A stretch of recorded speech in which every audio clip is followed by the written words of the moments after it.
Okay. Kalau kita merujuk pada pertemuan kita yang lepas, kita bicara tentang sifat tomak ninah Nabi SAW. Mungkin terlintas dalam benak pemikiran kita, kita akan bicara tentang tomak ninah dalam solat Nabi SAW. Bukan sekadar itu tuan-tuan, tomak ninah sebenarnya kalau kita rujuk dari sudut istilah fiqah dalam bab solat, tomak ninah adalah berhenti sebentar. Kadar panjangnya seumpama macam kita menyebut subhanallah pada setiap rukun, dan tomak ninah merupakan rukun solat. Kalau kita meninggalkan tomak ninah, iaitu berhenti sebentar pada setiap rukun, tak sah solat kita, ataupun solat kita tidak dikira, tidak sah. Tetapi jauh dari sudut itu, dalam solat juga ada namanya tomak ninah, iaitu tomak ninah al-qulub, tomak ninah hati. Tomak ninah hati.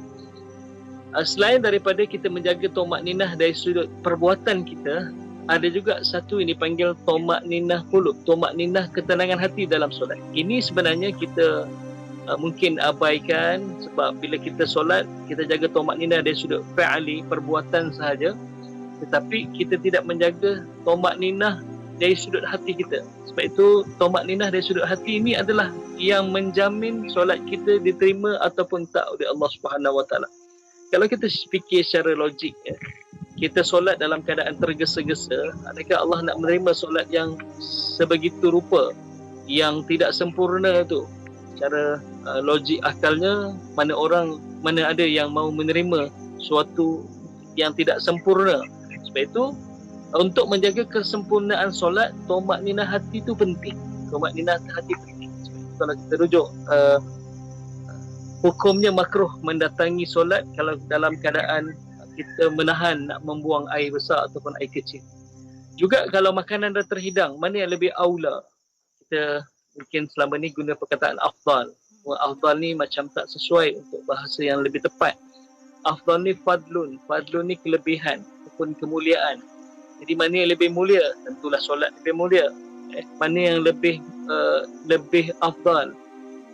Tentu solat lebih afdal, tetapi kita gunakan perkataan aula sebenarnya. Aula mana yang kita nak utamakan, solat dulu ke makan dulu. Jadi kalaulah sebab makan itu akan mengganggu tomak ninah kita, maksudnya tomak ninah hati kita, kita makan dulu. Sampai tahap itu Islam mengajar kita bagaimana pentingnya tomak ninah hati dalam solat. Tetapi apa yang kita nak bicara tentang tomak ninah Nabi SAW, bukan sahaja Nabi tomak ninah dari sudut dalam solat, dari sudut perbuatan, dari sudut ketenangan hati. Nabi SAW juga tomak ninah di luar, tomak ninah di luar solat, iaitu tomak ninah dari sudut hati dan juga tomak ninah dari sudut perbuatan. Sebab itu Yati, kalau kita, Yati dan pendengar sekalian, kalau kita bicara tentang apa rasional, apa hikmah, apa rahsia, kalau kita lihat ada sunnah kiri dan kanan. Sunnah kiri dan kanan. Kalau kita masuk masjid, kenapa ada sunnah masuk dalam masjid kaki kanan terlebih dahulu, dan bila kita keluar kaki kiri, kita mulakan dengan langkah kiri. Kenapa?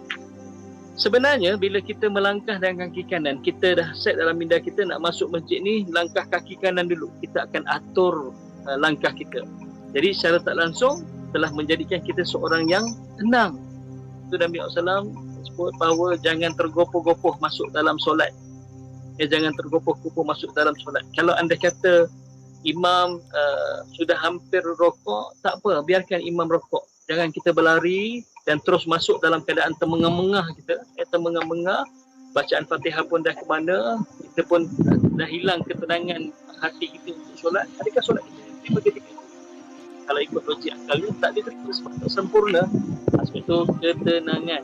Kenapa hikmah kita berhenti di depan pintu dewan solat tersebut, kita melangkah dengan kaki kanan? Sebenarnya nak menjadikan kita ni tenang. Kita berhenti dulu, ambil nafas, bahu langkah kanan dan berjalan masuk ke dalam saf, bukan berlari masuk dalam saf. Kalau kita berlari, mana mungkin kita nak mengatur langkah kita, mana mungkin kita nak mengatur langkah kita untuk masuk ke dalam masjid dan mendahulukan kaki kanan. Sebab itulah kalau kita rujuk, itulah hikmah sebenarnya sunnah kiri dan kanan. Sama juga masuk dalam tandas. Masuk dalam tandas, sunnah kaki kiri dan keluar kaki kanan. Kenapa? Kalau kita masuk dalam keadaan tak tenang, tergopoh-gapah, kita mungkin akan tergelincir. Sebab itu, Islam cantik dan sunnah kiri dan kanan ini kalau kita kaji, rupa-rupanya kaki kanan ini sifatnya laju. Kaki kanan sifatnya, kaki kiri sifatnya perlahan. Hentakkan kaki kanan sifatnya kuat berbanding hentakkan kaki kiri sifatnya lemah. Itulah hikmah kenapa masuk dalam tandas kaki kiri, sebab sifatnya lemah. Andai kata basah ataupun licin lantai bilik air kita, kita tak akan tergelincir dan jatuh ke dalam bilik air. Berbanding kalau kita melangkah dengan kaki kanan. Kaki kanan ini sifatnya laju, yang kedua adalah sifatnya kuat. Jadi mungkin kita akan tergelincir. Jadi masuk dalam tandas pun ada ketenangan sebenarnya. Tenang, berhenti dulu. Atur langkah, kaki kiri dulu, kan? Kemudian nanti keluar jangan tergesa-gesa, kaki kanan keluar. Masuk masjid, kaki kanan. Keluar masjid, kaki kiri. Masuk rumah, kaki kanan. Keluar rumah, kaki kiri. Dan bila keluar rumah kaki kiri, kaki kanan pertama yang disarung pada kasut mengikut sunnah Nabi SAW. Kenapa tak keluar kiri terus sarung dan terus jalan? Sebenarnya saya tak langsung sunnah kiri dan kanan ni nak menjadikan kita seorang yang tenang, sabar, atur langkah kita supaya kita tak tersandung, supaya kita tak terjatuh. Jadi itulah hikmah sebenarnya kenapa kita dalam Islam ada sunnah kiri dan kanan. Selain yang kita bicara yang sebelum ini tentang sunnah kiri dan kanan, Yati dan sedang pendengar sekalian, iaitu untuk memungsikan dua otak kita ni. Yang mengawal otak kanan adalah yang mengawal anggota kanan adalah otak kiri. Otak logik, otak rasional. Yang mengawal otak anggota kiri kita adalah otak kanan, iaitu otak kreatif. Otak kreatif. Jadi kita jadi manusia yang kreatif dan rasional.